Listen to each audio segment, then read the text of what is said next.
RBT family, what is the deal? It's your dog Willie Jack, and we are back. Back, baby. Back with more NFL action. How's everybody doing? How you feeling? Happy holidays to everybody.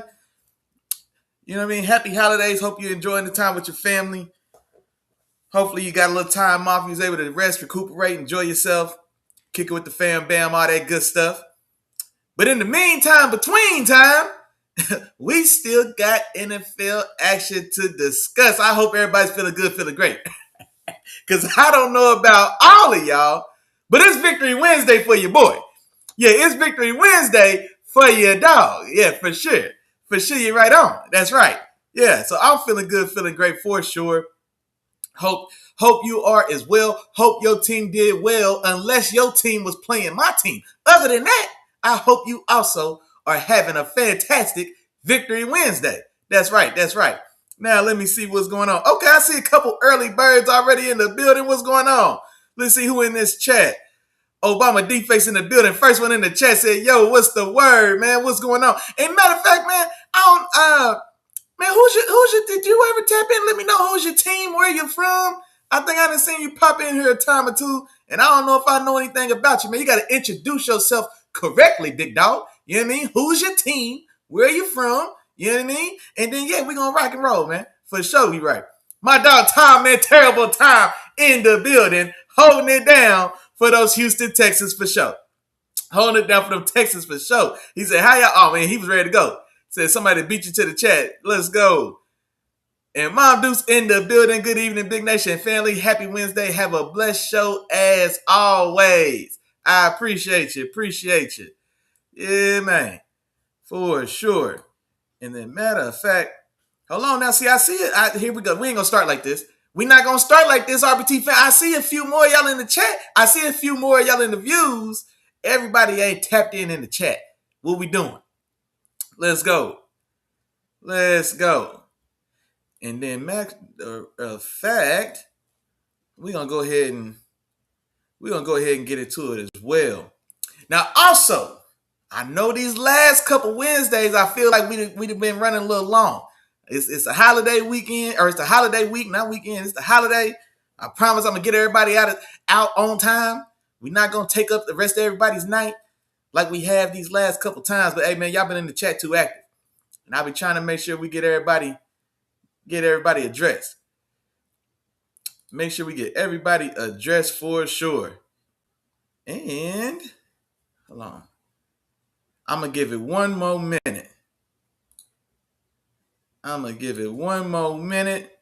we're going to do what we came to do. Hold on. Also, what am I looking for? Don't worry about it. We're just going to jump right on in. And matter of fact, I'm going to get it started. Real quick, real fast. Hot and heavy, here we go. Buffalo on the road at Cleveland. Buffalo gets this done. Now, tighter game than we would have expected for sure. Buffalo and the Bills, they do pull it out 23-20. Quiet day from Josh. 130 passing yards, no touchdowns in this one. Not a big rushing day. James Cook definitely did all the damage in this one. 16 carries for 117 yards. 2 touchdowns in this one. On the other side, Shadur, like I said, rough day as well. 157 passing yards, 1 touchdown, 2 picks, and did also add about 50 yards rushing. Now, one of those picks as well was it bounced off of Quinshon Judkins, and so he run a little angle route or a little in, and they should put it on him a little quick. Maybe it was on the back shoulder, but hit the man in the chest. Bounced off his chest and was intercepted. Now, also, couple points in this game. Quinshon Judkins ended up going out with an injury in this one, man. His season's going to be over. And also, he may have this may be an injury that lingers until the start of next year, possibly. I think if I remember, he broke his fibula, broke a bone in his leg, and then also dislocated his ankle on the same leg as well, man. So, man, speedy recovery. Hate to see any injuries anyway, right? But yeah, man, especially those style of what's the right word, man? Not to minimize them, but ACLs these days are pretty routine. It's almost in and out. You know what I mean? You can set your watch to it when somebody will be back. We get into broken bones, dislocated ankles, and things of this nature, right? And it's another level of injury. And so speedy recovery. Well wishes for him. Hope he bounces back. Was having a strong rookie year for sure for the Browns. And then also in this game, man. And man, my dog Tom in the building as well. So I'm glad he in there. Myles Garrett has been chasing this single season rush record. We all know. I think going into that game, he needed 2 sacks to either tie or break the record. He doesn't necessarily get it. Well, I'm going to say he didn't get a sack in this game. I'm going to say that. I was going to say he didn't necessarily. No. He ain't getting no sack in this game. He ain't put no pause on nobody's quarterback in this whole game. But the sack he was credited for, partially, I guess, upon additional review, he gets a half sack on what was almost a safety by Josh Allen. Nobody truly tackled. He's scrambling around. He's booting out. He's trying to get away and evade. Myles Garrett is in pursuit along with others on the defensive line. He falls back in. He ends up falling in the end zone. He actually stretches the ball out to at least have the ball touch the line to prevent a safety. And then Mason Graham, the rookie Mason Graham defensive lineman from Michigan, he actually touches or tags Josh Allen while he's on the ground and gets the sack. Myles Garrett was second there to try to touch him, but he didn't get him. Mason Graham got him. The sack is accredited to Mason Graham. Like 2 quarters later, or maybe it was like a quarter and a half, and maybe I'm misremembering. I don't think it was overly quick. I want to say a quarter and a half, 2 quarters later, they go back and give Myles Garrett half a sack for getting close. And this is the thing that's been pissing me off about Myles Garrett, or just this whole situation or scenario.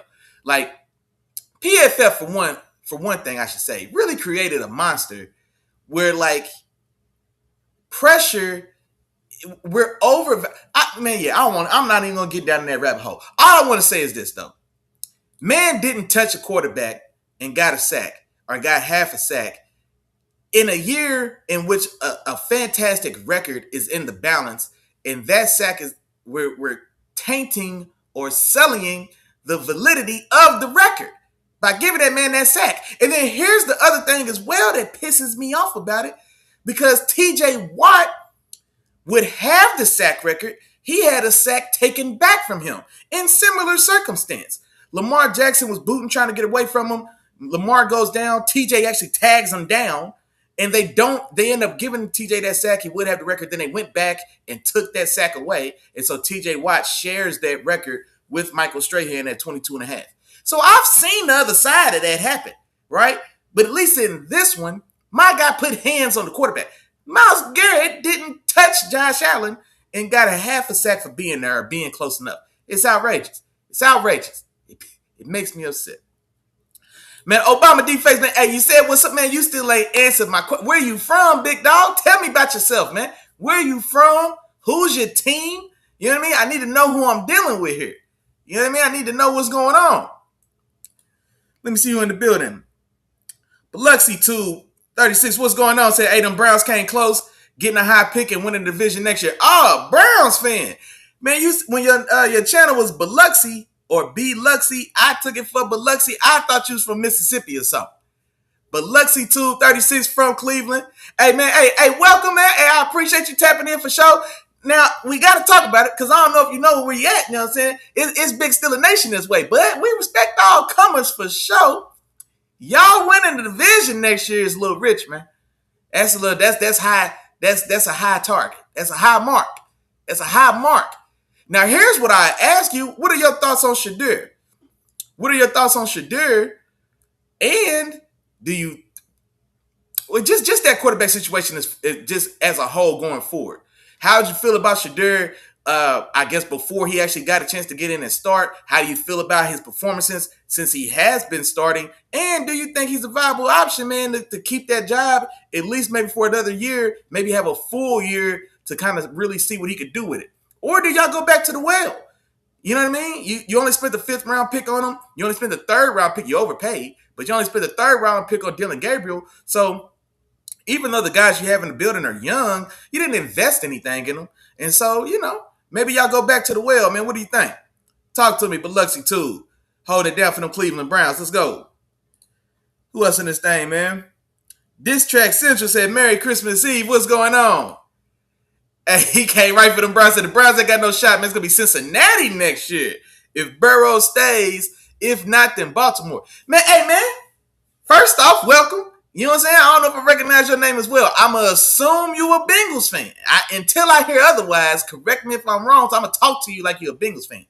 Man, you ain't learned your lesson by now. If Burrow stays, what's Burrow got to do with anything, man? The Bengals will bungle.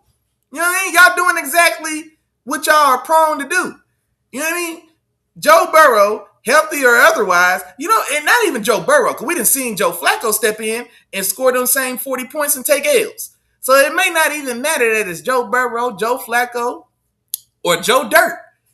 The Bengals, the way currently constructed, are built to score 30 points a game, but they're also, unfortunately, built to give up 31 a game.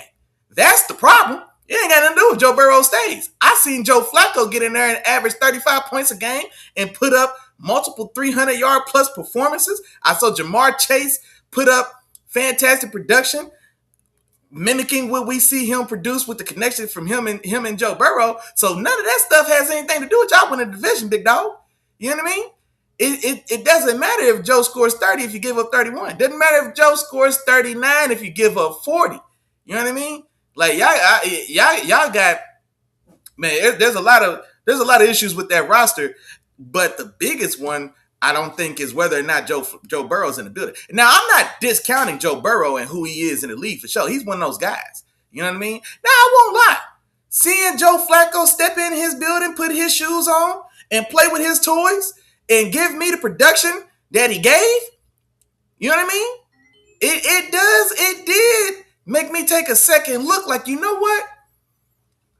Joe's still one of those guys for sure. He's valid. You know what I mean? He's valid. He stepped up in big moments. He went on a run. He got that Bengals team to a Super Bowl. And honestly, I was in LA at the time of that Super Bowl, not at the game, but I was out there in the mix. You know what I mean? So I was out there, man, for that Super Bowl, and they had a more than a fair chance to win that game. I think they had 2 terrible calls that went against them that really impacted their chance of winning that game as well. The pass interference that they called in the end zone against Luke Wilson for the Bengals, covering, I think, Cooper Kupp, was atrocious.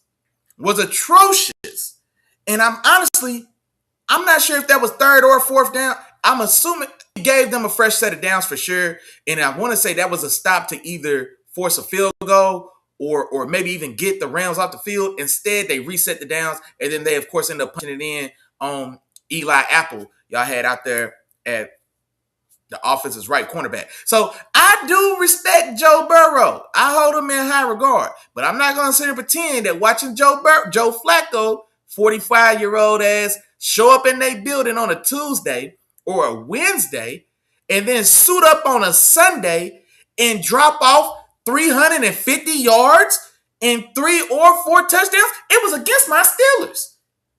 You see what I'm saying? We had just played Flacco the week before for Cleveland. It tore that ass up. Then he goes to Cincinnati, and in 3 days, you know what I'm saying, gives me that type of production. And then, not just that, he maintained that. Joe Burrow played a month in Cincinnati. You can't tell me that Joe Burrow wasn't there. I mean, I'm flipping, man, both of them is Joe's. I don't know if I said the right name. Joe Flacco spent a month starting in Cincinnati, and I couldn't tell that Joe Burrow wasn't in the building. You see what I'm saying? And so,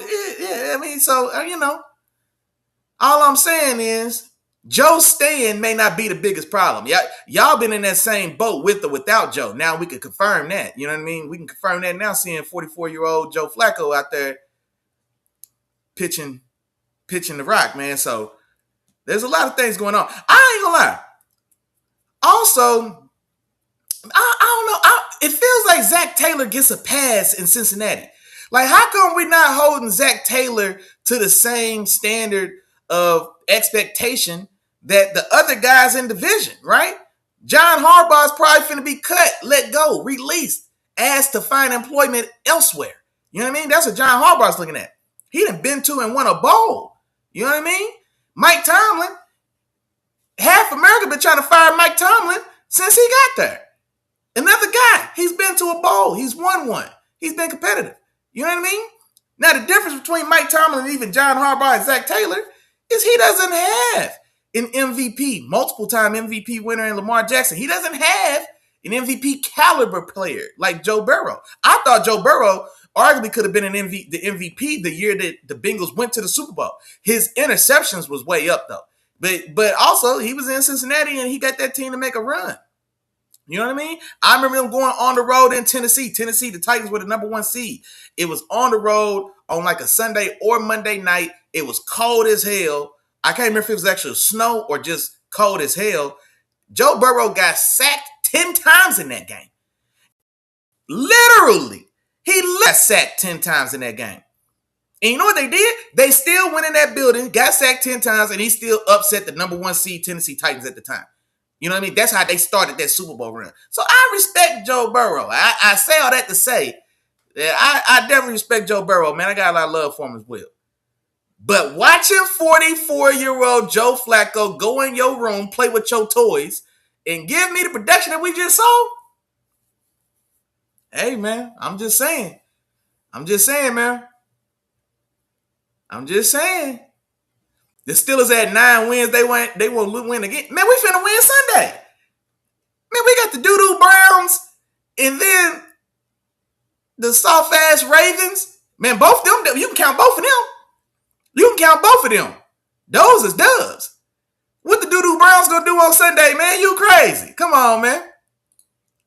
RTC is the GOAT in the building, man. Said his Chargers clinched.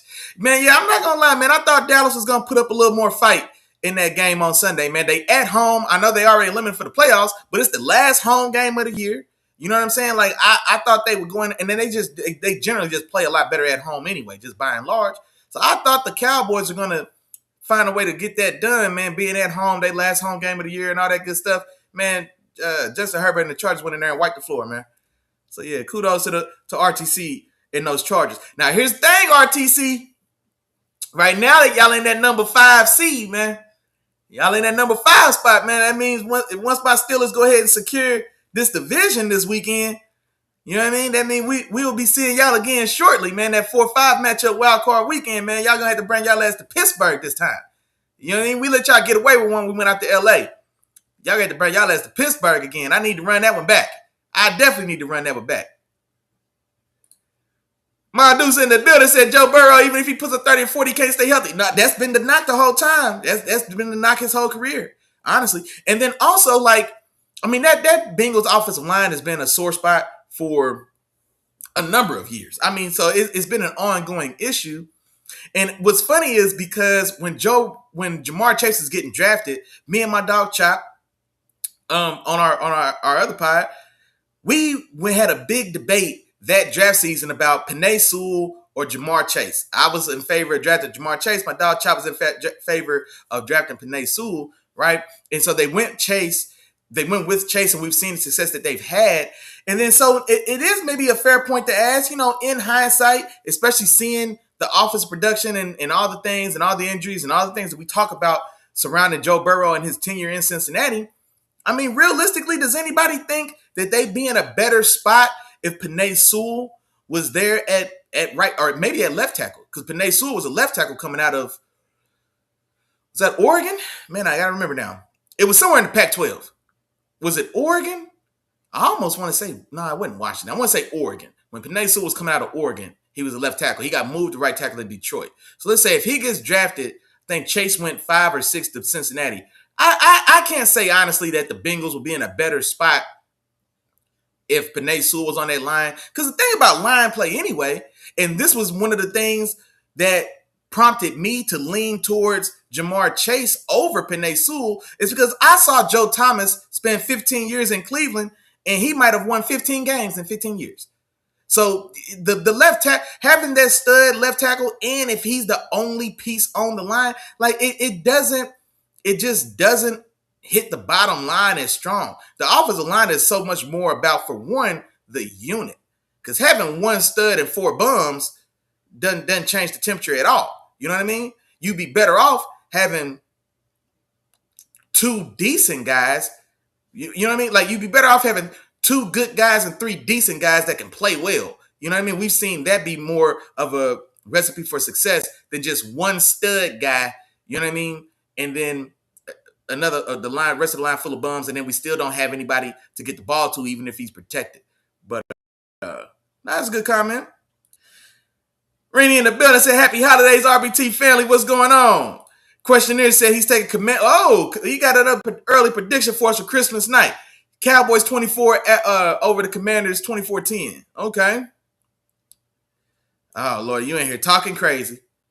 Your Ravens lost. Lamar got injured. He may not even play this coming week against the Packers. And also they talking like between him, well, Harbaugh might be out of there. And then for what it's worth, Colin Kaepernick says that the Ravens instead may be willing to listen to calls for Lamar, saying that maybe there's some Lamar smoke going on behind the scenes there, which I don't know if I can believe. I don't think I believe that, but we'll see. Okay, question. I got another prediction for us. Lions 24 over the Vikings 21. Okay. And then let's see. And then Broncos 30-7. You know what? Those scores look pretty close to what I got as well. Man, on those Christmas Eve games. For sure. You look premature, man. I'm going to circle back to them when I get to them. I'm going to run through some more of these games real quick so we can knock this out. Chargers on the road at Dallas. Chargers, I think we did touch on it or mention it a minute ago. But yeah, Chargers. Shout out to my dog RTC, man. They spanked those Cowboys 34-17. Let me see what happened in there. Anything of note. Yeah, big day for Justin Herbert. 300 yards, 2 touchdowns, no picks, another 40 yards on the ground. Add a rushing touchdown as well. Amarian Hampton, injured rookie running back who's been back for the last few weeks. He had a solid day, 85 yards and a touchdown. And then Quentin Johnston, man. Quentin Johnston played college ball at TCU. I think he grew up in Temple. So he essentially goes back home. I think it's his first time playing in Dallas at least. And he had a big day, man. 4 catches for 104 yards in an impressive one-handed touchdown catch up the left in the side of the end zone over Siobhan Rivell. And so big day for Quentin Johnston. Return trip back to the crib. And then just for fun, Lad McConkey in 40 yards and a touchdown as well. And then let's see on the other side for the Cowboys, 244 yards and 2 touchdowns from Dak Prescott.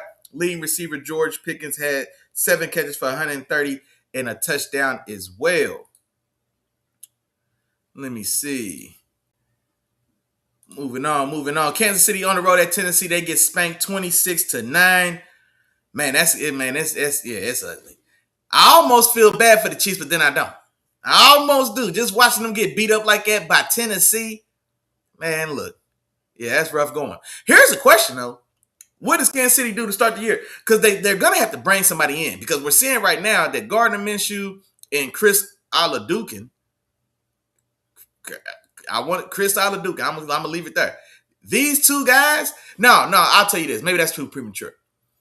These guys got 2 games between Gardner Minshew and Chris Oladukin. They got 2 games to show that they can hold down backup responsibilities before they go into next season, because I think most of us anticipate that Patrick Mahomes, damn, I said that man's full government. Patrick may not be ready to start the season next year, which means there may be some quality snaps, man, some quality time to burn as the starter for that team to start the next season. And so this is definitely a chance to throw your name in that hat to have a chance to stick around, especially if you Gardner Minshew. I would expect more from him. Hopefully, assuming he looks better, I believe he's expected to be able to play in this game against the Broncos on Christmas.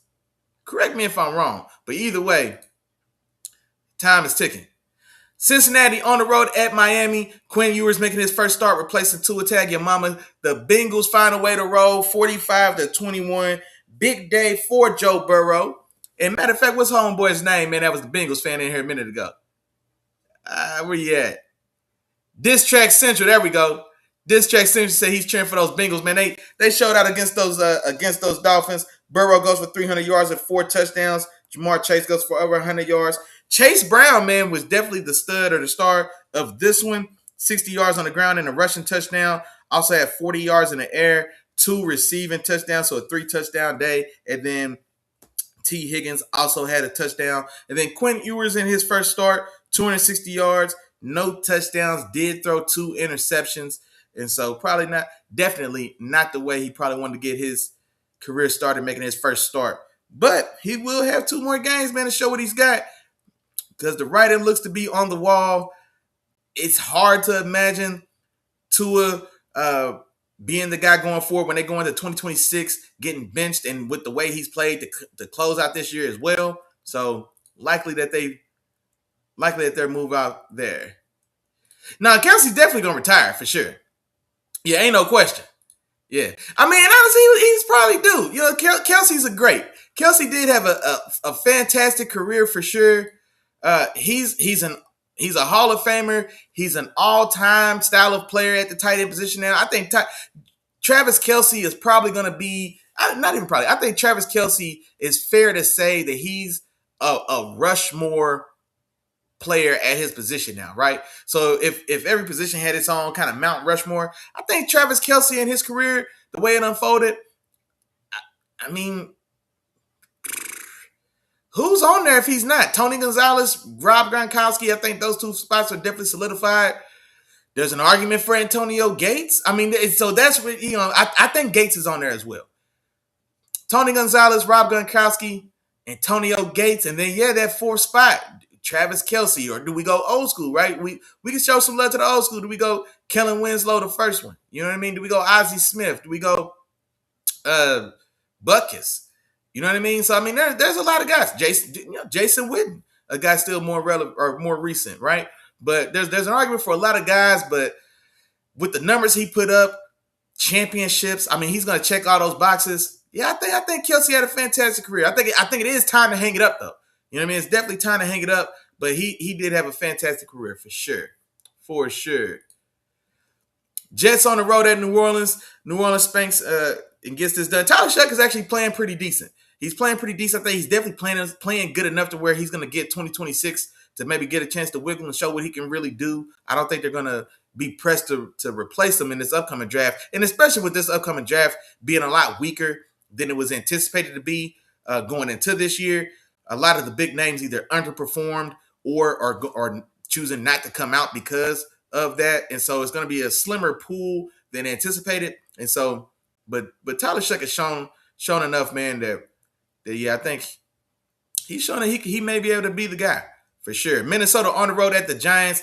Minnesota gets this done 16-13. That Jackson Dart run, man, there was a stretch there for about a month and a half even, let's say, where Jackson Dart was the hottest thing smoking, man, between him and Kim Scatchabo and what they had going on, man, what they were able to do. Man, it was excitement. It was highlights everywhere. It felt like they were way more competitive than in a lot of games that they shouldn't have been.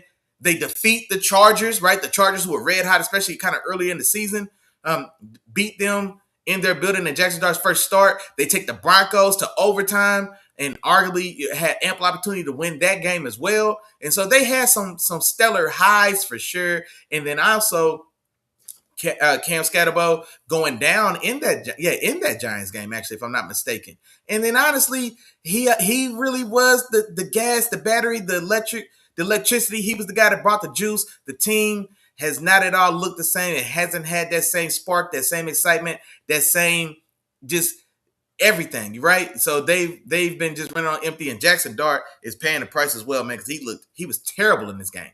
I want to say he was 7 for 13. I don't think he threw for 100 yards. But curious to see what happens to these Giants going forward, man. New coach definitely coming in. They've got these young, exciting players that are going to be coming back from injury. Cam Scatterbo is expected back, of course, next year. Malik Neighbors should be back as well. You've got Abdul Carter. Brian Burns had a strong year. So they've got some pieces there. And so we'll see if they're ever able to put it together. Tampa Bay on the road at Carolina. Carolina gets this done 23-20. And honestly, it's now sitting in the driver's seat to win that division. Hold on. Oh, okay. I'm gonna catch up. I'm gonna come back to that chat here in a second. Questionnaire got some predictions for me. But Carolina holds on, Carolina definitely holds on and wins this one. Bryce Young, man. Bryce Young is. I'm not gonna go too far and say he's making me a believer, but maybe I was too hard on the critique because he's been playing well in spots, and in this one particularly, he made a couple fantastic plays, man. Buying time in the pocket, rolling around, getting out of a sack or two, getting himself out of trouble, keeping his eyes upfield, and then finding his wide open tight end in the end zone. Was that Jatavian Sanders, I want to say, and I think it was his second touchdown in that one. But it's a fantastic highlight style play. And then also he had the touchdown shot in the left side of the end zone to rookie Ted McMillan, who's also having a fantastic year. But the Panthers are playing well. They've got quality victories. Winning this game was big. It looks like they're going to hold on and win this division and make a playoff run. I don't know who could have imagined that, especially coming off of the year they had last year and seeing just how bad it got for Bryce Young this early in his journey. But no, fantastic job by the Panthers for sure. And I'm excited to see what they can do in that NFC, right? Because they've already got wins over some of the heavyweights in the NFC. They beat the Rams, right? Rams came into their building and took an L. They went to Green Bay on a Monday night and beat the Packers. You beat the Rams and the Packers in the NFC, you can play with anybody. Period. They beat the Chiefs. Now, the Chiefs aren't the same Chiefs of yesteryear, right? But at the time, that was still a fantastic win. Nobody wanted to count the Chiefs out until they were officially eliminated. Until Patty went down with the torn knee, we all still held out in the back of our minds that there's a funny way the Chiefs are going to find a way to sneak or get into the playoffs. We couldn't imagine NFL football without, or an NFL postseason without the Chiefs. So when the Panthers beat the Chiefs as well, that's a damn good win, damn strong win, especially for the Panthers. And so this Panthers team, man, I'm not going to tell you that they're going to make a run for the Super Bowl, but they're not going to be an easy out for anyone, especially when their defense is flying around and when they have that running game teed up with Rico Dowdle and Chuba Hubbard. They can play with just about anybody, man. And you really gotta you can't just overlook them. You got to take them serious. I'll say at least that. Let's see. Last week's game of the week: Jacksonville on the road at Denver, and Denver. No. Let's start with the winners, man. Jacksonville impressed, man. This is a very impressive victory. This is a very impressive victory for sure. And Denver and Jacksonville, for me, are both kind of similar because they are both playing well, but I just don't necessarily trust either one of them, right? Or it's taken me a while to trust either one of them. For Denver, for me, because they've had a fantastic year. They're the number one seed in the AFC. But they've also had a couple close calls. It's one of those years where, the ball bounces their way a little more than normal, right? So generally on those 50-50 style calls, this is one of those years where for the Broncos, those 50-50 plays are close calls.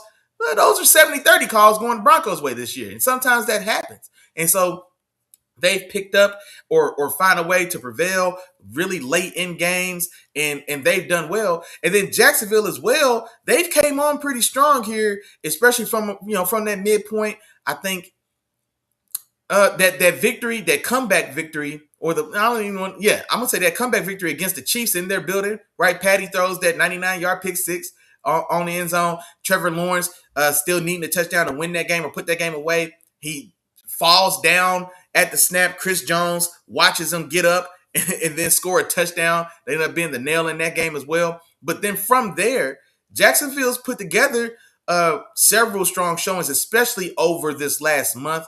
I want to say, 2 games ago, Trevor Lawrence had a 6-touchdown performance, right? Fantastic play. And then he's still riding that hot wave. He was damn good in this game as well. And this time against a very quality opponent. He had 6 touchdowns. I want to say it was against the Cardinals or the Raiders? It was a soft opponent for sure. He balled out in this one against a team that has a claim to be recognized as one of the better, if not best, defense in the league. Right, the Broncos have been in that conversation. They've got the reigning defensive player of the year, and Patrick Surtain on their team. He's back in the building. He's back. He's healthy after being banged up throughout the year. Trevor Lawrence goes for 280 yards, 3 touchdowns in the air, adds another rushing touchdown. So we got a 4-touchdown day. And then the unsung hero of the day and this is the thing about it as well, the Jaguars receiving room is not great by any stretch. So Brian Thomas Jr., he's been MIA this year, right, with injury, and then also went on the field just not playing well, not producing. Him and Trevor Lawrence have never really gotten on the same page. We saw Brian Thomas Jr. play his best ball as a Jacksonville Jaguar when Mac Jones was in for Trevor Lawrence last year. And then Mac Jones and Brian Thomas Jr. went on a hell of a run. Bryce Thomas Jr. finished last year as arguably a top 10 receiver in football. Him and Malik Neighbors both had fantastic years, right? And so Trevor Lawrence is back. Him and Bryce Thomas Jr., for whatever reason, they just don't click. They make the big move, the big draft day trade. They go get Travis Hunter. They essentially relegate Travis Hunter to the offensive side of the ball, predominantly so. They make a midseason trade to go get Jacoby Myers, right? And so all these things, spell out to me, at the very least, that, Brian Thomas Jr., he may not be long for Jacksonville. I don't know. But the unsung hero in this game against Denver in that stout defense was Parker Washington. Parker Washington went crazy. 6 for 145 and a touchdown in this game. Fantastic performance. Bo Nix and the Broncos for their side. Bo Nix went for 350 passing yards and a touchdown. He did have a couple turnovers in this one that definitely proved costly. He threw the interception. He also lost a fumble as well. Cortland Sutton had 86 yards and a touchdown as well in this one. Rookie RJ Harvey had 50 yards rushing and a touchdown as well. But the Broncos do fall short, and the Jacksonville Jaguars get a very impressive win on the road against a very quality opponent in the number 1 seed right now in the AFC against those Denver Broncos. So kudos, man. Respect to Trevor Lawrence. Boy, I know I've been hard on you. But, hey, man, you're doing your thing. You're playing well. And we'll see just how far these Jaguars can hold it.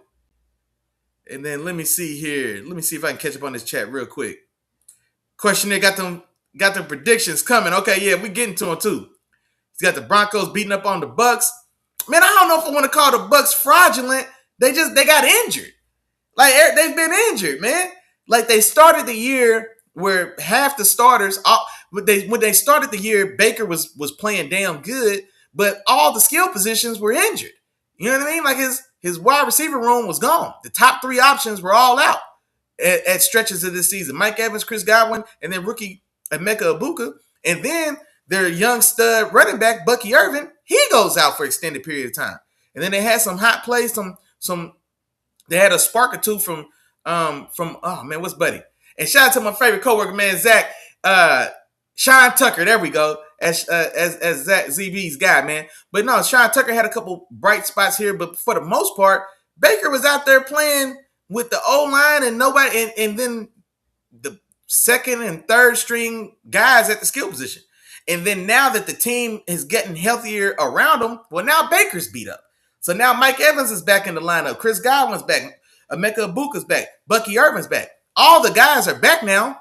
But now it's like it's too little too late. Baker's been beat up. Because Baker keeping that team afloat and keeping them competitive in the first half of the season, man, he was taking some licks. He got beat up pretty good in that Eagles game. He got beat up pretty good in that Lions game. He got beat up pretty good against the Rams. And so it's just bad timing this year for the Bucs, man. I don't want to call them fries. I think it's bad luck. And then now, in addition to Baker being beat up and the injuries that they dealt with, the team isn't playing well on either side of the ball. That offense couldn't get any type of real momentum going. Matter of fact, I don't know if Baker threw for 150 yards in that game. I mean, it was a rough day all around for sure. That defense is playing terrible here of late, for sure. So it does look like the Bucs are on the way down for sure. But calling them fraudulent, man. Calling them fraudulent feels a little strong. That feels a little strong, that's all. My dog Derpy in the building, man. What's going on? What's going on? Hey, now you own something. Now you own something, questionnaire. 83-2. I like it. Matter of fact, hell no. Don't give them 2. That means a safety. I'd rather they had a long field goal than a safety. Let's say 83-3. There you go. That's what I'm talking about, though. Let's go. Oh, Obama DeFay. Okay, he's a Chargers fan. Okay. RTC in the building as well. Okay, 2 Chargers fans in the chat right now. Okay, I see y'all. Let's go. Hey, my dog D-Dot in the building, man. Let's go. You know what's going on, man. Big Nation business in the building. Let's go, man.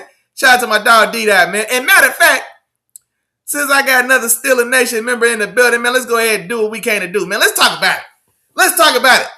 Pittsburgh on the road in Detroit. Get that dub, that well-deserved victory. 29-24. Hold on, man. Let me get myself together because we got to talk about this one. Yeah, we definitely got to talk about this one. Okay. So now, real quick before we get into the nitty-gritty, man. A-Rod in this one was fantastic. 260 yards, threw the touchdown. The improbable touchdown right before half to Kenny Gainwell, who also had a fantastic day. Jaylen Warren, really dominant in this one. 14 carries, 143 yards, 2 touchdowns, and both touchdown runs were exactly 55 yards. Fantastic day from him. Getting back to Kenny Gainwell, Kenny G, he also had 50 yards rushing, 78 yards receiving, and of course, that fantastic 45-yard touchdown reception right before half from A-Rod, man. And so, huge day for my Steelers offensively, or at least in that regard, man. All 3 touchdowns we scored were electric touchdowns, and all 3 touchdowns were exactly 45 yards. Now that I just said it out loud. Kenny Gainwell, that fantastic catch he made on Alex Anzalone right before halftime up the right sideline, gets a huge pass interference, right? Anzalone essentially takes him to the ground. And then while Kenny Gainwell's on the ground, maintains focus and gets his hands out and catches the pass from Aaron Rodgers from 45 yards out, catches the pass, gets up, untouched off the ground, of course, and then runs that in for the touchdown right there before half. Big play. And I think that really did give us the spark of the juice. And then in the second half, we definitely came out and kind of ran away with this one until the end of the game for sure, at the least. But that play was 45 yards. And then, of course, the 2 second half big touchdown runs from Jaylen Warren were also 45-yard touchdowns, man. 3 45-yard touchdowns in this game. That's crazy. And then now also, man, yeah, there's a lot to talk about in this one. There's a lot to talk about, man. We're going to talk about DK Metcalf as well. He finished this game with 4 catches for 42 yards, of course. And we'll talk about his fan interaction. But before we do that, man, on the Lions side, Jared Goff ended up finishing this game with 364 yards, 3 touchdowns, no picks. Now, when you just hear that, you think he was out there running and gunning. That was a fantastic game. Shootout, if you will. No, man. No, that's not the case. That's why we always come back here and we apply the context. Because a lot of that was done. Now, the game it finished as a close game. But this game, for all intents and purposes, it was a 2-score game midway through the fourth quarter. This game was all but over. And then we do get some late yardage and late scoring from the Lions to tighten it back up. And then, of course, getting into all the fun stuff at the end of the game. On the other side, this was definitely the biggest surprise for me in this one. The Steelers' defense completely dominated and shut down the Detroit Lions running game, for sure. Wait a minute. Hold on, man. Hey, man, I appreciate you, big dog. First off, I don't recognize your name, but, man, hey, you sure right. The comments ain't up, man. We almost 50 minutes in. The comments ain't up. Who is this, man? Man, look, y'all in these names be killing me, dog. Grab. Come on, dog. Now I gotta give you a nickname, man. Grabby. DJ. GB. You might be GB, man. You might have to be GB. It ain't my fault. It's not my fault. You GB now. I didn't do that. You did that to yourself. Grabby. DJ, come on, man. I can't do nothing with that. But I appreciate you tapping in. I appreciate you reminding me to put them comments up. Matter of fact, man, we slipping, man. We slipping. Where my dog Keandre at, man? Captain of the ship. He supposed to be in here on the comments. You know what I'm saying? Sis ain't in the building as the backup comment aficionado. You know what I mean? We got folks missing in action. We got folks missing in action right here. But GB, I appreciate you, big dog. Them comments is on the board for sure. For sure, you right. Yeah, you know what's going on with the nation. You know what's going on. Hold on. Let me catch up on the rest of this chat before we get back to that business. Malik Neighbors can win Offensive Player of the Year next year. Nah, he can't. Because he had his rookie year. His rookie season was fantastic. He didn't get injured his rookie year. His rookie year, he went for over 1,000 yards. I want to say he had 90 catches for over 1,000 yards. So he had a full rookie season. He got hurt this year, but this is his second season. So yeah, he ain't winning Offensive Rookie of the Year next year at all. Oh man, hey man, my dog, Day One Gang Jarrell in the building, man. What's going on, big dog? He said, "What's the deal, RBT family? What's going on?" Let me see who we got. The Mapper Award said, "Hey, what's going on? Your 100 subscriber." Oh, we didn't hit 100. Hey man, we didn't hit 100. Y'all didn't tell me. Come on, man. Come on, man. Come on, man. Hey, let's go. Let's go. Let's go. Hey, I appreciate you. Hey, I appreciate you. I appreciate you. Let's go. Let's go. And you know what, man? Hey, I appreciate y'all, man. We've been sniffing right around 100 for a little while now, man. I thought we stalled out. Then yeah, we had stalled out at like 95 for a little while, it feels like, man. We didn't hit 100. We didn't hit a full 100 now, man. Hey, I appreciate y'all. Y'all know what's going on. Oh, Obama defense said Offensive Player of the Year, not Rookie of the Year. My fault. Okay, that makes more sense. My fault. There we go. Yeah, Offensive Player of the Year. Man, I don't know, man. You trust Jackson Dart to get him the ball enough consistently? I don't know, man. We haven't got to see him and Jackson Dart together as well. Because when Jackson Dart made his first start, Malik Neighbors went out on like the first or second series of that game when he tore his ACL. And so they never really got the, I don't know if they ever, and you know what? I don't even think that was Jackson Dart's first start. I think that was the game that Jackson Dart came in and replaced Russell Wilson. And then Malik Neighbors went down like that next series. It was either the game where Jackson Dart came in relief for Russell Wilson, or it may have been that next game because his first start was against the Chargers and they won that game. And I thought that Malik Neighbors already, like, he missed that game. Or maybe he did go down early in that game. Maybe you're right. Or maybe that's what it was. But we haven't seen them play together, though, is the bigger thing. And then also, as well, Obama Deep Face, man, you got to keep in mind, there's not a guarantee that they're going to vibe. Because Brian Thomas Jr. and Trevor Lawrence, just like I was talking about a moment ago, Brian Thomas Jr. and Trevor Lawrence just can't get on the same page for whatever reason. But we've seen Brian Thomas Jr. be damn good with Mac Jones. But him and Trevor just don't vibe. So it's not guaranteed that Jackson Dart and Malik Neighbors are going to hit it off. So we still got to see what they look like together. And then also, we've got to see how Jackson Dart bounces back. Because he's played some ugly football this last month. Now, granted, Cam Scatterbones are not in there, right? But you know, that's a tall order. That's a tall order. We still got to see what that team looks like, man. When everybody gets there, for sure. Hey, Day One Gang Jarrell, man. Hey, I appreciate you, big dog. Hey, man, that's Day One Gang Jarrell, man. Day One Gang Jarrell was here from day one, man. Day One Gang Jarrell, you know what I'm saying? He followed me over from Let the Film Speak, man. He was Day One Gang Jarrell on my last podcast. You know what I'm saying? He been Day One Gang Jarrell from day one, man. So yeah, Day One Gang Jarrell has seen the grind, man. Hey, I appreciate you, homeboy. I appreciate you, bro. Let's see. Man, all right. Pepe Cias. Pepe. Shout out to Pepe in the chat, man. What's going on? He said Scat was his happiness in the league until he got hurt. Man, I'm not going to lie, man. Scat, the Giants, that's what I'm saying. The Giants look like a team that had their light turned out. You know what I mean? Like, he was definitely the energy, the battery, the juice for that team for sure. And then also, I mean, what else has changed on that team besides Scat going down? That's still that same weak-ass roster that they been had. That roster wasn't hitting on nothing when Scat was in. So like now the scat went out, and it was I want to say it was in that game that ended up going to overtime against the Broncos, if I remember right. I believe that was the game that he had that injury, and I still ain't forgave CBS because they kept showing it. Scat's sitting on the ground, he's holding his knee, his foot's looking at him.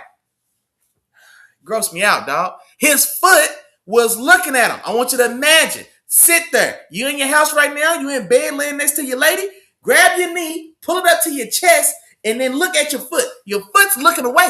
You and your foot are looking forward. Now imagine your foot looking at you. Cam Scatterbo's foot was him and his foot had an eye-to-eye conversation. He ain't never seen his toes face to face. None of us have. CBS, I should have sued y'all. Goodness gracious.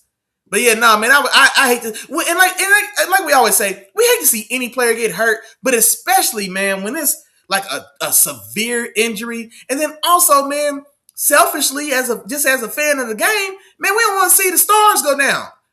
He's a budding star. It's too early to call him a full-fledged star, but this was a guy, he was electric. You know what I mean? Like, he brought so much life and juice to that team that these Giants were definitely punching above their weight. They beat the Chargers, the red hot Chargers at that time. I think that might have been the Chargers' first loss. They may have gave the Chargers the first loss of the year. Jackson Dart, his first start with rookie Cam Scatterbo on his side. You know what I mean? They defeated the Chargers. They took the Broncos. I keep saying it. They took the Broncos to overtime. They should have won it. They had ample opportunities to win that game. They end up going to overtime against the Broncos. You know what I mean? And we see how dominant they've been. So they've had a couple bright spots, man, and Cam Scatterbo definitely was the impetus for like that fun, that excitement, that competitiveness, because since he's been out, it's considerably the level of play has considerably lowered, and now they look like what we expected them to look like. Just a bottom of the league team with a rookie quarterback who is struggling mightily. Like I said, I don't know if he threw for 100 yards in that last game, man, in that game against the Vikings. So now I'm with you, bro. I'm with you. But hold on, man. I got distracted. Getting back to business. Because we got to talk about this Steelers and Detroit Lions game, right? So we talked about the explosive plays from my Steelers, Kenny Gainwell and Jalen Warren, each having Kenny Gainwell had a 45-yard touchdown reception right there before half. Fantastic catch after being pulled to the ground from pass interference. Laying down on his side, puts his hands out and catches that pass. That's fantastic, right? And then Jalen Warren as well having two separate 45-yard touchdown runs in that one. But, that's where I was going. The defense. My Steelers defense really has been put the clamps on this Detroit Lions running back room, man. One of the most dangerous and dynamic running back rooms in the league. Jahmyr Gibbs, for my money, is the best back in football. He's my favorite back in football. He's the best back in football. He's the BITB. He's the best in the business. And you know what he did against my Steelers? He had 7 carries for 2 yards.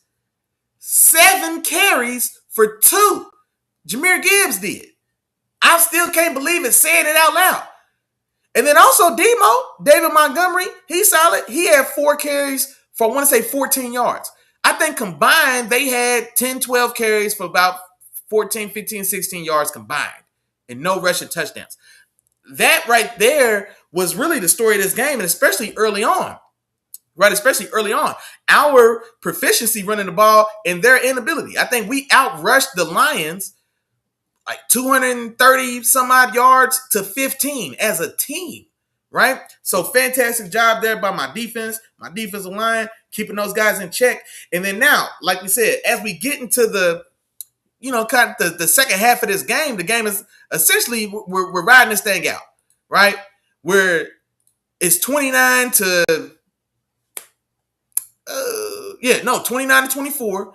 We end up stalling right there in the short red zone around the 5 or 10 yard line. We end up stalling. We don't punch it in. And unbelievably so, Chris Boswell, our kicker, best kicker in the league, most underrated and unheralded, but the best guy in the league. He misses a 30-yard field goal.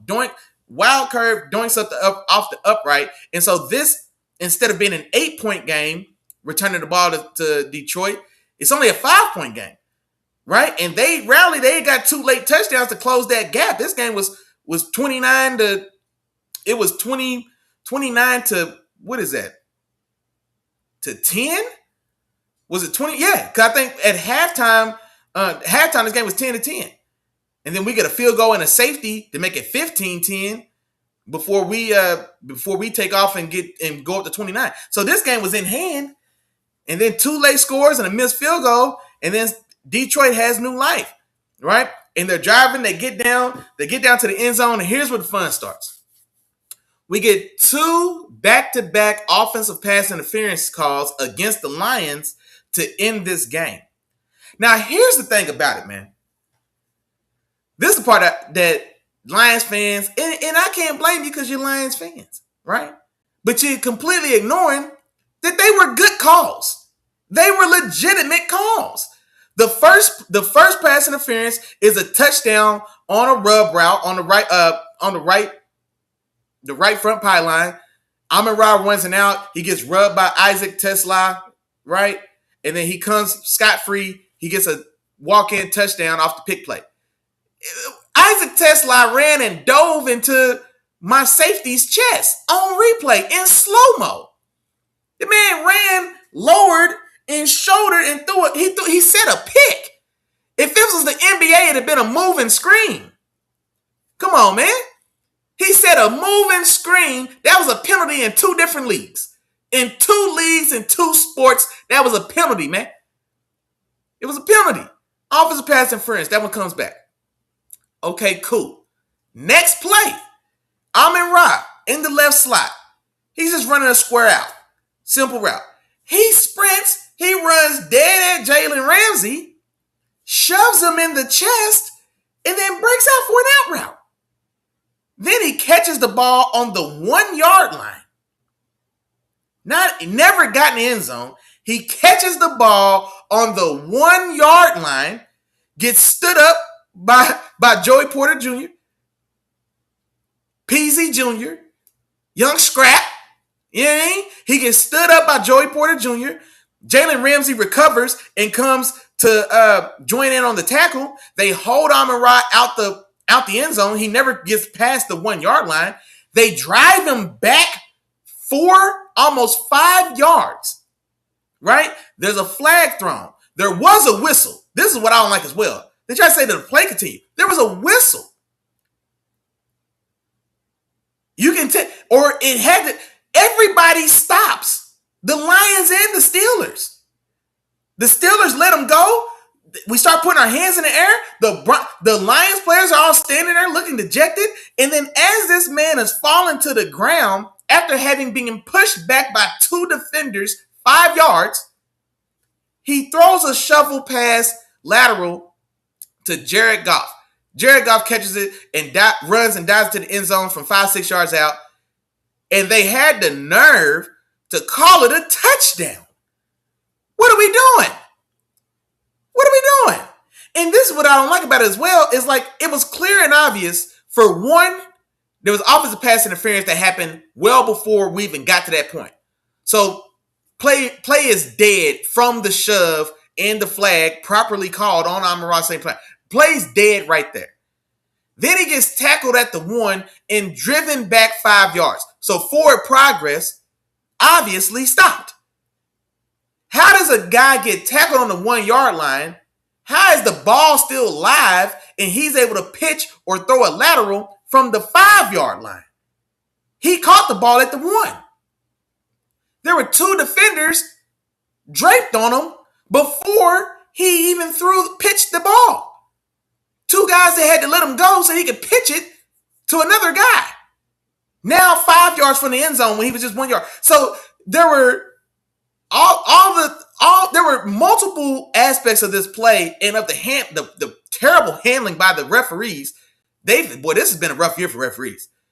They've had a couple spotty years. This year feels we haven't had a year this controversial for refereeing since the scab refs. Y'all remember the replacement refs? Y'all remember the replacement refs that sent Seattle to the Super Bowl? Wasn't that year? There was a questionable call.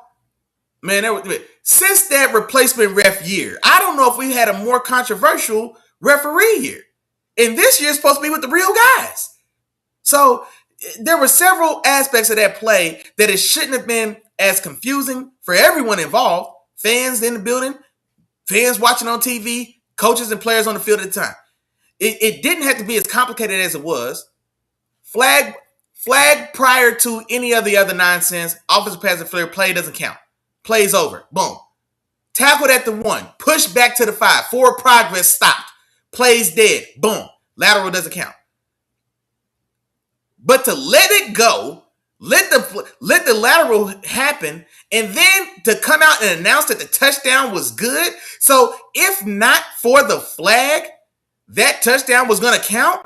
The Lions are going to get the win that we're going to get to steal that game. When a guy tackled at the 1 pitches the ball at the 5, come on, man. Thank God for the flag. And how often do we see offensive pass interference? They're more likely to let that flag or let that play happen without the flag than anything else. So man, this was crazy, man. This is crazy. And then what reason did we have? What reason was there to announce that the touchdown was good? Because why do you do that? And especially after the what felt like 15-minute conference they had discussing how they were going to handle the penalty or handle the call. Like, man, it was just poorly done all the way around, man. It was poorly done all the way around. Poorly done all the way around. I'm talking about, man, we need them. I'm telling you, man, there's got to be some style of accountability for these referees. There's got to be some style of accountability. Because how in the hell does a man get tackled at the 1, push back to the 5, lateral it at the 6, and then have a guy catch it and run it in? Man, come on, man. Yeah, that was outrageous. But in the end, the right team won. In the end, the right team won, which I guess is the keeping the main thing. They tried, but they didn't steal that from my Steelers. But boy, they came damn close, man. And that was too close for comfort. That was ridiculous. And then also, we still haven't even talked about DK Metcalf getting into it with fans in the stand. Like, come on, brother. Come on, Brother Bear. What are we doing? Now, of course, there's been a lot more information come out if you aren't aware. And this was like early in the game, man. I want to say this is the first quarter. DK Metcalf gets drawn away from the sideline with the team to the, what do I even call it? I'm just going to say, to the stands for a fan, and he's engaged with a fan, grabs the man by his shirt, has some words, and then throws him back. Throws him away. It almost looked like he might even try to throw a little jab. Thank God it didn't connect. My goodness. Thank God it didn't connect. But shoves him away, has some words, and gets back to the bench.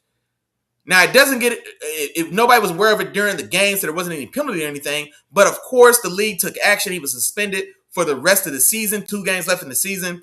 Suspended. And so he had an appeal. Now, a lot of people thought, and me, myself included, but a lot of the rhetoric I had heard about this situation, most people assumed that the suspension was going to be reduced by a game, and so it would end up being a 1-game suspension instead of a 2.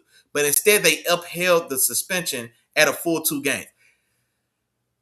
That feels a little strong. And I want to say it feels a little strong because of the additional context that has came out regarding this particular fan and DK Metcalf. DK Metcalf and this same fan, crazy enough, they had a run-in last season when DK was with the Seahawks. When the Seahawks and the Lions played, this same fan, man, look, I'll talk about it since it came out. But he had some choice words to say about DK, I guess, trying to get under his skin and overstepping the line, calling his mom out of the name, maybe calling him racial slurs, etc. And so this same guy finds DK again, or intentionally goes at DK again. DK goes and entertains it, engages it, which is completely on him. Yo, silly, stupid ass. Ain't no other way to say it about it, bro. You on my team and I'm cheering for you. Man, you got to take that one on the chin. Ain't no other way to describe that except silly and stupid, bruh. Period. There's no other way to describe what you did. So I'm not excusing it at all. I'm not justifying or excusing homeboy either. I ain't gonna call home. I'm not excusing or making light of the jackass in the crowd, the fan. I'm not saying that either. But at the same time, DK, man, you got to understand, bro. You got to have your priorities in order. You didn't have to go over there. That's the whole thing about it, man. You didn't have to go over there, dog. And I think that's probably the biggest reason in which they upheld that suspension. I still think they could have reduced it to a game because, again, the extended history with this guy, DK reported this guy when he was with the Seahawks last year. This guy comes back, antagonize him, egging him on, or whatever the case. DK, he gets what he wanted. DK fell victim to it, or DK played himself. And then there's recordings of this guy in the stands after everything happened, and he's bragging about it. Like, yep, mission accomplished. That was the whole goal, folks. Got him. You know what I mean? So it was premeditated, and you played into it. So I do think the full context, maybe I was thinking that the full context of the situation maybe would have resulted in them reducing the suspension from 2 games to 1, right? But they still upheld the full 2. And then also, yeah, man, this guy, he's got an attorney. I think he's supposed to be holding a press conference on Friday. Man, this is blowing up.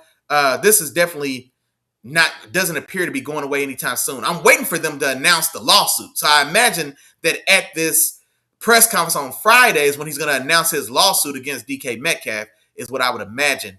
But now this is a whole can of worms that DK didn't have to open and definitely brought it on himself. Now, also, because similarly, there was a fan interaction with a player in which it got physical. This one involving Lamar Jackson. I want to say in Buffalo, was it? Or I may be misremembering. But a fan reached out and laid hands on Lamar. Like, I don't know if it was not to say egregiously or whatever. It doesn't matter. Man, you're a strange man. You're a grown man in a strange place. You don't put your hands on nobody. Period. So egregiously, I'm gonna leave it there. Egregiously puts his hand on Lamar Jackson. Lamar Jackson shoves him back. Now, nothing came of that one, but the biggest difference being that the fan actually did engage or lay hands on Lamar first before Lamar retaliated. And thankfully, still, even that retaliation was measured. It was a shove. Because imagine it gets bad. Like, Lamar Jackson's not a big quarterback, but you know what he still is? He's still a big human. Lamar Jackson's 6'2", 220 pounds. May not look it. He's 6'2", 220 pounds. DK Metcalf is a alien. DK Metcalf is 6'4", 230 pounds. The man's got 3% body fat since he was like 16 years old. The man looks like he eats muscles. He eats weights. You know what I mean? And the thing about DK as well, if you know about his story or he talks about it, he's not like a big protein junkie. He eats 1 meal a day. He built that physique on coffee and candy. Like, his diet is black coffee, 2 or 3 full bags of candy, and then 1 meal that he has around 8 or 9 o'clock at night before he goes to sleep and starts over again. And the man is built like a damn Greek statue. This is the guy you playing with. When he grabbed Buddy's shirt or his shirt or the wig he had on him, like a blue Lions wig, when he got a hold of him, he could have snatched that man down, pounded him out. You know what I mean? It could have been crazy. So the NFL also still does have to, there's got to be something done to like temper the fans' exuberance for wanting to be for that type of activity, dog. We can't afford to have no malice in the palace in the NFL. Come on, dog. A malice in the palace. Also, the malice in the palace, the infamous, right? We'll call it the infamous brawl that spiraled between the Pacers and the Pistons in Detroit again, and that bled into the fans, the stands with the fans, right? That was basketball. Right? And it was Ron Artest, it was Jermaine O'Neal, it was Steven Jackson. I'm not saying they soft by any means. Man, it's not football, man. It's not, no. DK is 6'4", 230 pounds, man. He could have ripped that man's shoulders off his arms. Imagine if, like, how bad that can get. Teammates on the sideline don't see what's going on. They look up and just see DK with a fan. Maybe a couple other fans. Maybe this fan has friends with him. They jump down. And now the rest of the team looks over and DK's fighting 3 fans. So now what does 300-pound Troy Fatano do? When he's running, what does 320-pound Darnell Washington do? He looks over, sees DK fighting 3 fans. He don't know what happened, how it happened. He just looks over. It looks like 3 or 4 fans are jumping DK Metcalf.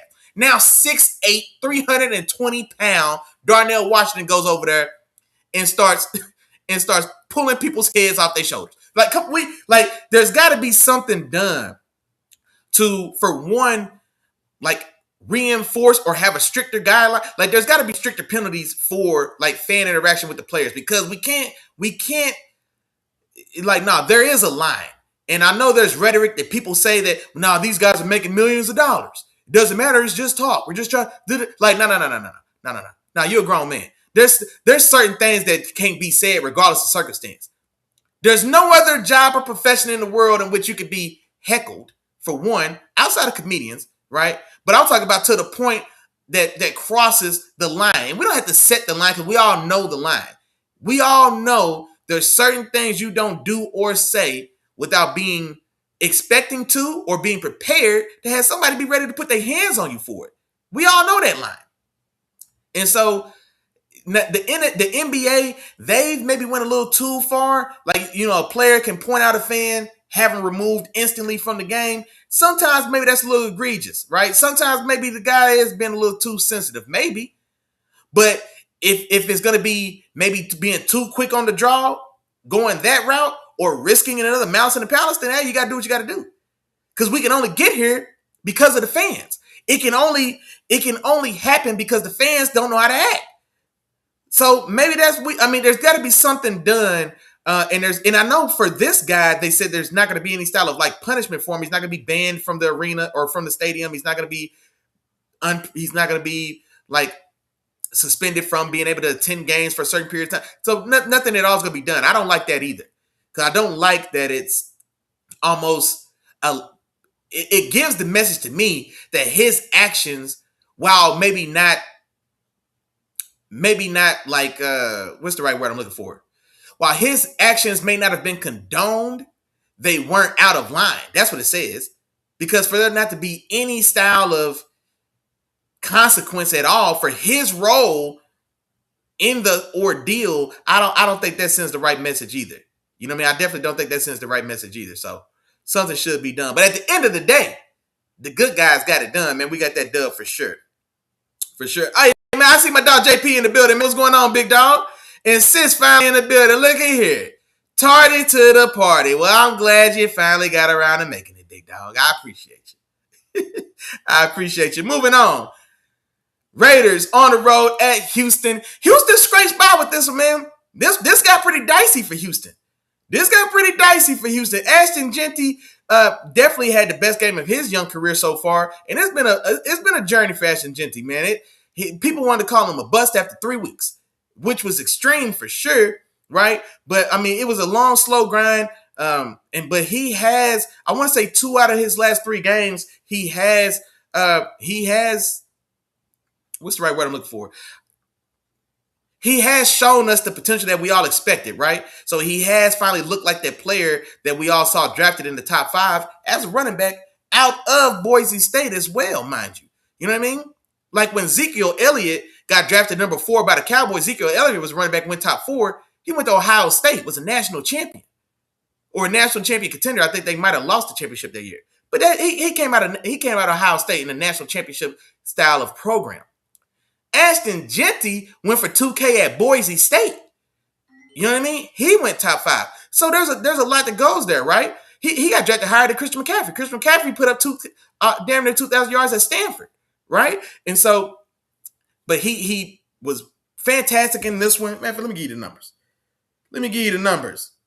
24 carries, 130 yards, a long breakaway touchdown. He also had a 60-yard touchdown reception as well, where he showed to be the guy that we had seen at Boise State, man, where he's got fantastic contact balance. He breaks more tackles than you would imagine. He finds a way to break And we've seen guys that just have a knack for breaking tackles.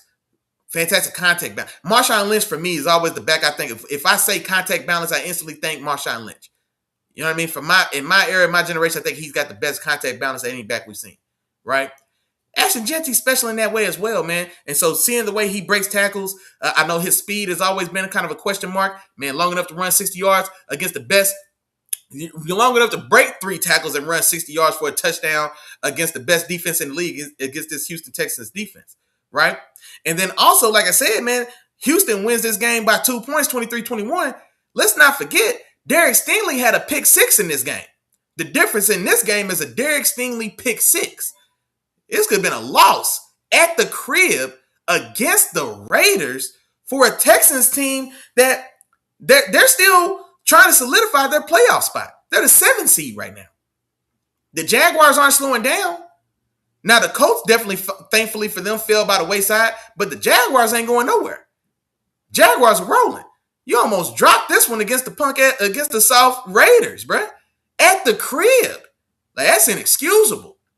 That's inexcusable. But they do, when it's all said and done, man, they do find a way to win this game. So that was a very important win for them for sure. They maintained that 7th spot in the playoff race. And then now I think on the strength of winning this game, I think if they win this coming weekend, they lock up that playoff berth.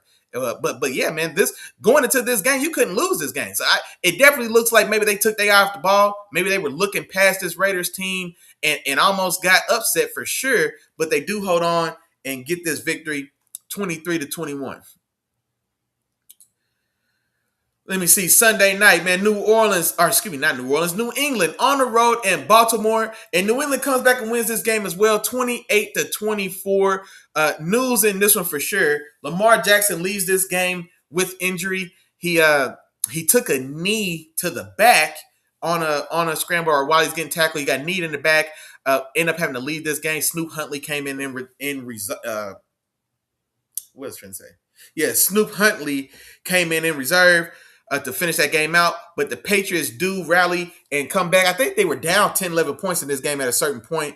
Drake May finishes 380 passing yards, 2 touchdowns, 1 interception. Stephon Diggs had a big day. Stephon Diggs was fantastic in this one, man. 9 catches for 138 yards. Ramondre Stevenson had a big dagger touchdown run in this one as well. He finished with 50 yards in that touchdown I'm talking about. And then for Lamar, before he goes out, he finishes 7 for 10 for 100 yards in this one before he goes out. And then for the Ravens, man, Derrick Henry had a fantastic day. 18 carries for 128 yards, 2 touchdowns. He did lose a fumble. But strangely enough, Derrick Henry, I don't know if he got a carry for the second half, for the fourth quarter. He finished that game 18 for down there $130 and 2 touchdowns.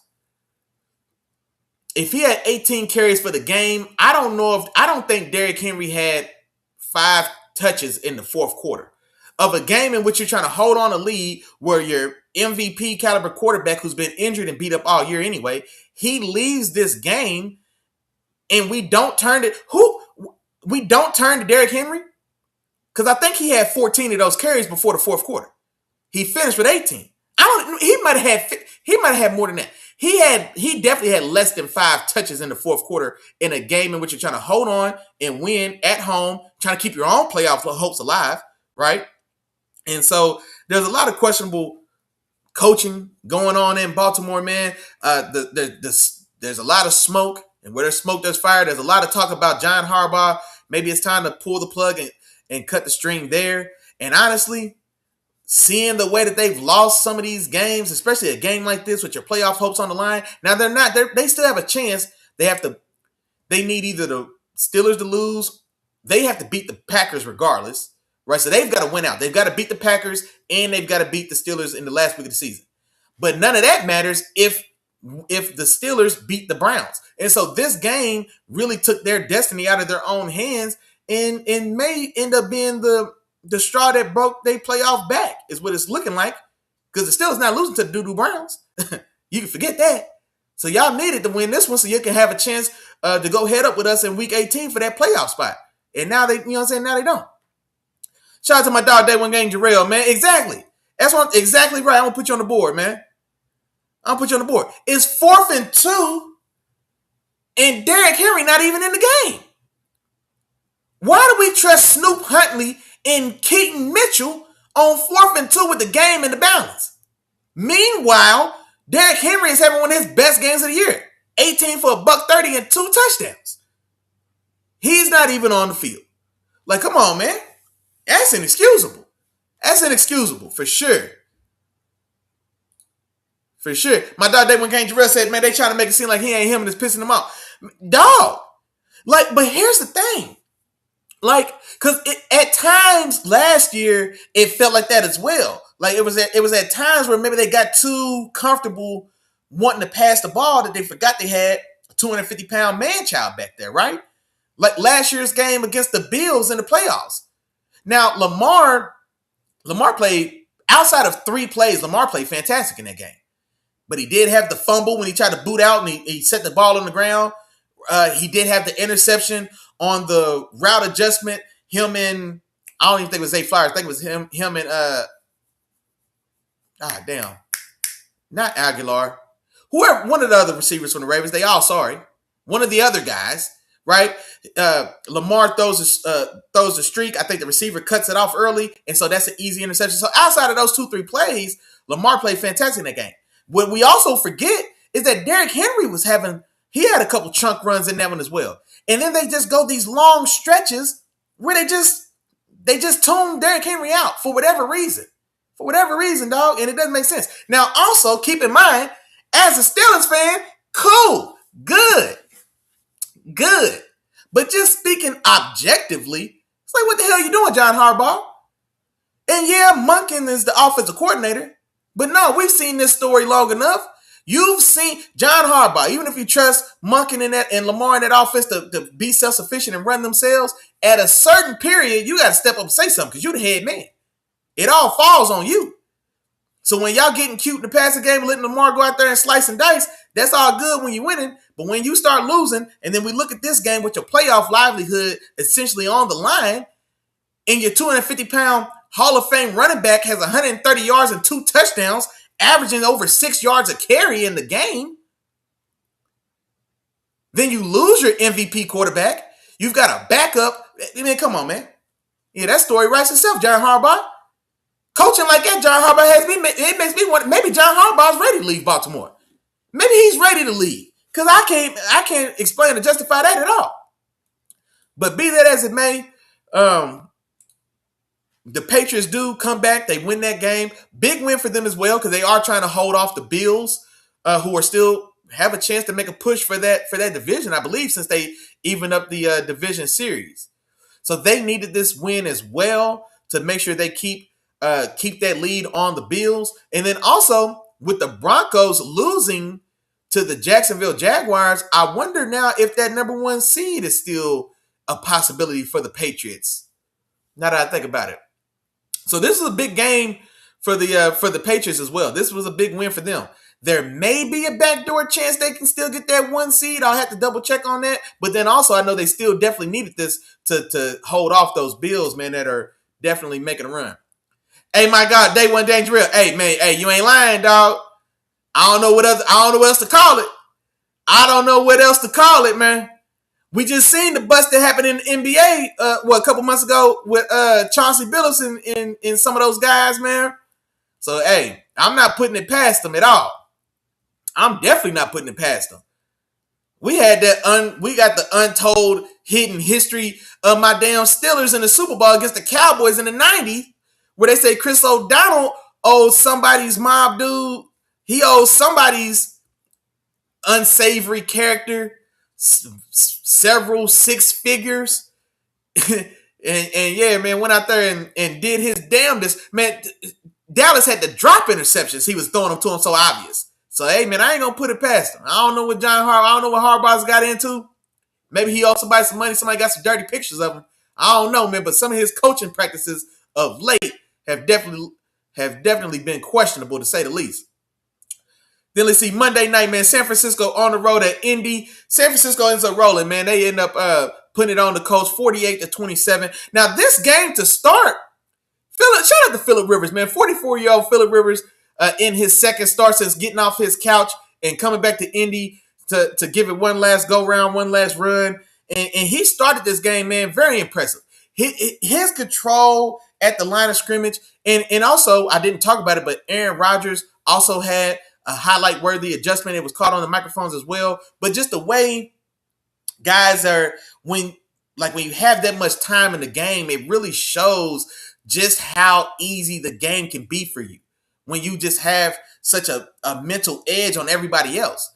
You know what I mean? Like 20 years ago, most of the guys that Phillip Rivers played against on Monday night, 20 years ago, they were either not born or they were in elementary school. 20 years ago, Phillip Rivers was in the AFC Championship game. You see what I'm saying? So Phillip Rivers, guys like Phillip Rivers, Aaron Rodgers, Joe Flacco. I talked earlier in the game about how Joe Flacco was able to seamlessly replace Joe Burrow when he got there. And it's because when these guys with 2 decades or more in this league, man, it shows. Because Phillip Rivers is out there. He's out there making checks on the spot. He's changing, giving guys routes. Boom, boom, boom. And the most impressive one early in that game, I want to say on that second series where he's dummy calling, getting them to expose a blitz, getting them to rotate and show their hand on coverage. He audibles everybody's routes and then gets Josh Downs on a wide open, just square out route for 12 or 15 yards.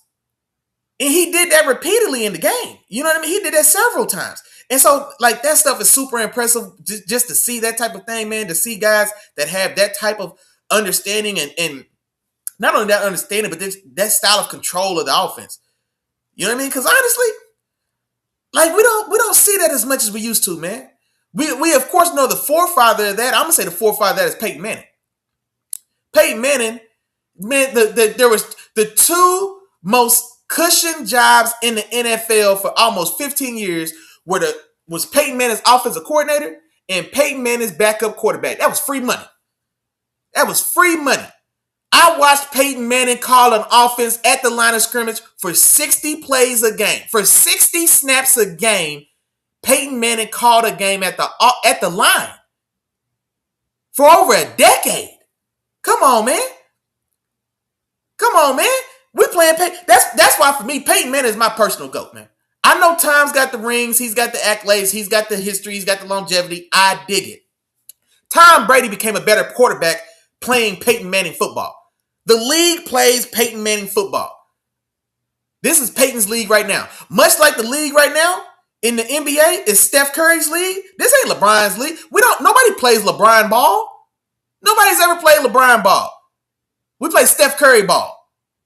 We don't play Tom Brady ball. We play Peyton Manning ball, man. This is Peyton Manning's football. He's the guy that left the biggest imprint on this game. Everybody, if you're somebody who's a stud, or if you're a guy at the top of this league, you play Peyton Manning football. You know what I mean? So that's how I feel about it. But since then, those type of guys, man, your Peyton Manning's, your Aaron Rodgers, your Tom Brady's, right? All those guys are gone, man. I don't feel like we don't see this style of control. And I'm talking about we don't, I don't, Joe Burrow's terrific. I don't know if I've seen Joe Burrow move like that at the line. And then on the fly, Josh Downs was butt naked for a 15-yard out route. Wide open. On an adjustment that got made with 7 seconds left in the play clock. Man, that's fantastic. You see what I'm saying? So it's special, man, to see what Phillip Rivers is doing. But they do fall short. I say all that to say they do fall short. The Niners, they've been playing fantastic football. The Niners are a forgotten dominant team. This is an 11-win team. Half the team's been on IR. They've been alternating between Brock Purdy and Mac Jones, right? And here they are chugging along quietly in the background. They're going to be an 11, 12, 13-win team when it's all said and done. The Niners may sneak around and end up being the number 1 seed in the NFC when it's all said and done. They're 1 game back of the Rams and the Seahawks. You know what I'm saying? So, fantastic job by Kyle Shanahan and fantastic job by that Niners team. Brock Purdy goes for 295 yards and 5 touchdowns in this one. Did throw an interception. Christian McCaffrey, 117 yards on the ground, 2 receiving touchdowns. George Kittle had a big day, 115 yards and a touchdown in the air. Juwan Jennings had a touchdown. D. Winters, linebacker for the Niners, he had a big interception return for a touchdown in this one. I want to say it was right before halftime as well. I was waiting to see if Phillip Rivers was going to respond to a score from the Niners to see if he's going to keep pace. And then, throws that interception. Winters returns it for 75 yards to the house for a touchdown. Quiet day for Jonathan Taylor, man. 45 yards rushing, 30 yards receiving. Alec Pierce had a big day. He was the recipient of both Phillip Rivers touchdowns, 86 yards in the air for those 2 touchdown catches as well. But Niners roll. And then the Colts, one of the things that I was wondering is, the Colts at this point, I think they're essentially eliminated from playoff contention. I think maybe not officially. Maybe officially they've got one more loss, or if the Texans win, then regardless if they win or lose the rest of their games, they're out. But essentially, Phillip Rivers the Colts are essentially eliminated from the playoffs. And so I wonder, man, if Phil, is he going to play out these last 2 weeks, or does he go ahead and say, man, hey, I gave it a run. I'm not going to keep playing with Father Time. I'm not going to keep playing with my body. He took a couple shots in this Niners game as well. Does he go ahead and walk away? Not the playoffs Colts hopes. Not that the Colts playoff hopes, my goodness, are essentially foregone, man. So wondering if Phillip Rivers is going to stick it out for the whole rest of that season, or if he goes ahead and walks on off in the sunset. But either way, man, it was entertaining to see the old dog come out there and see if he still knew a couple tricks. And then let me see. I think that's all we got for the recap. I'm going to run through these Thursday night games. Tomorrow, of course, being Christmas, if you celebrate. There is going to be 3 games played. Tomorrow's 12 o'clock game, Dallas on the road at Washington. Give me the Cowboys 30-20. The 3 o'clock game is Detroit on the road at Minnesota. I'm taking the Lions 27-20 in that one on the road. Oh, man, all 3 home dogs? I might got to put together some type of parlay. Give me all 3 road winners as the 7 o'clock Christmas game. Denver on the road at Kansas City. That one's going to be ugly. I put 30-10. Normally, and I tell y'all this all the time, when I put 30-10, that's essentially just me telling you a lot to a little. This game could be 35-0. It could be 54-6. You know what I'm saying? But I'm going 30-10 to signify this one. Kansas City doesn't have no damn chance in hell.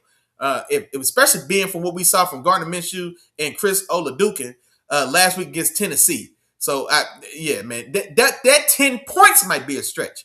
I don't know if they score 10 points with that Broncos defense, especially coming off of a loss against another quality opponent in Jacksonville Jaguars. But coming off that loss, they're looking to bounce back, shake that off, and regain momentum as they get ready for a deep playoff push. And what better way to do that than to beat up on longtime rival, longtime big brother Kansas City, kick them while they down, and get the good feelings back in the building and get the momentum back where you need it to be. So I think this one could get ugly early and often, and the Denver shouldn't have any problems here bringing this one on home. But, and I'm double checking, I think that's it, that's all. I think that's it, that's all. That is all she wrote. We came, we saw, we conquered for sure. And then also, man, I know we had ran late these last couple weeks. I told everybody when we got started, man, I'm not going to hold nobody late. We're going to get in and get out at a good time. It's Christmas Eve night. I know a lot of y'all got a lot of last minute gift wrapping to do. You know what I mean? You might got an elf shelf. You might have got to shelf your elf one last night for the young ones. You know what I mean? So there might be a lot going on, man. You might do, I don't know what traditions everybody got, man. You might got milk and cookies with the kids, man, before bed or something like that, man. But I'm going to give y'all that time back tonight to make sure y'all have time to enjoy it with your family. But before we do, y'all know what time it is. It's time for that real member roll call, man. First one in the building today, Obama Deepface, man, was the first one in the chat. My dog, man, hey, I appreciate you tapping in. I believe you said you was a Bolts fan, a Chargers fan. Hopefully, I hope y'all get that 5th seed so we can run that fade back with y'all, that 4-5 matchup wild card weekend, and give y'all that L, man. We need that. I need that one back, man. I appreciate you though, homeboy. My dog Terrible Time was in the building. Matter of fact, happy belated birthday to my dog. He was in the building for sure. Second one in the chat today. Mom Dukes is in the building as well. Wishing everybody a happy Wednesday and have a blessed show as always. I appreciate you. Let's see.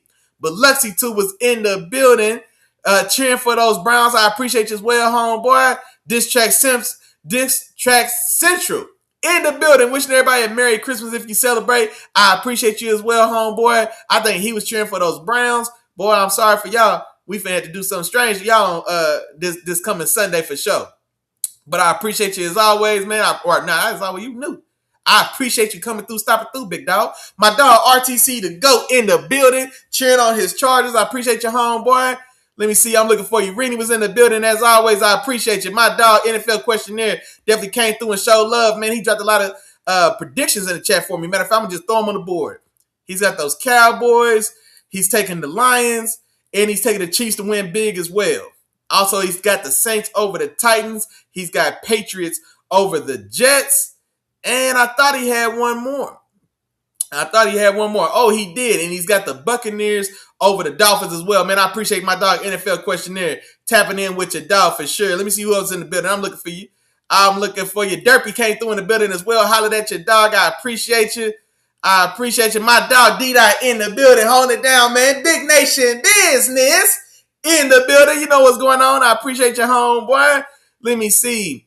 GB in the building. He was the guy that told us to put the comments up, man. Look, brand new in the show, and he's the guy to remind me to put the comments up. Some of y'all was slipping tonight, but I appreciate your homeboy as always. Let me see who else is in the building, man. Let's see. The Mapper Awards is in here. Hey, here we go, man. Hey, we hit a milestone tonight, man.